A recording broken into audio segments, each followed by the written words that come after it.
America అధ్యక్షుడు Donald Trump గ్రీన్లాండ్ను బలవంతంగా స్వాధీనం చేసుకోవాలని చూస్తే ముందు కాల్పులు జరిపి ఆ తర్వాత మాట్లాడతామంటూ డెన్మార్క్ గట్టి హెచ్చరిక జారీ చేసింది. ఈ వివాదం నాటో కూటమికే ప్రమాదం కావచ్చు. గ్రీన్లాండ్ డెన్మార్క్ ఆధీనంలో ఉన్న స్వయం ప్రతిపత్తి ద్వీపం.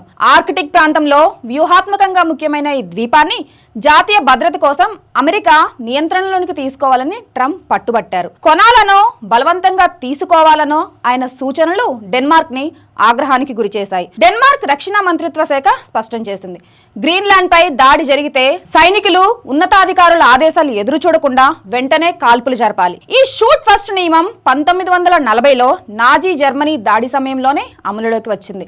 ఇప్పటికీ చెల్లుబాటులోనే ఉంది. డెన్మార్క్ ప్రధాని మెట్టే ఫెడర్స్కెన్ అమెరికా నాటో మిత్రదేశంపై దాడి చేస్తే అంతా అంతమవుతుంది అంటూ హెచ్చరించారు. ఐరోపా నాయకులు కూడా డెన్మార్క్ కు మద్దతుగా నిలిచారు. ఈ వివాదం ట్రంప్ ఆక్రమణ ధోరణిని మరింత బయటపెడుతుంది. గ్రీన్లాండ్ భవిష్యత్తు దాని ప్రజలదే అని ప్రపంచం స్పష్టం చేస్తుంది.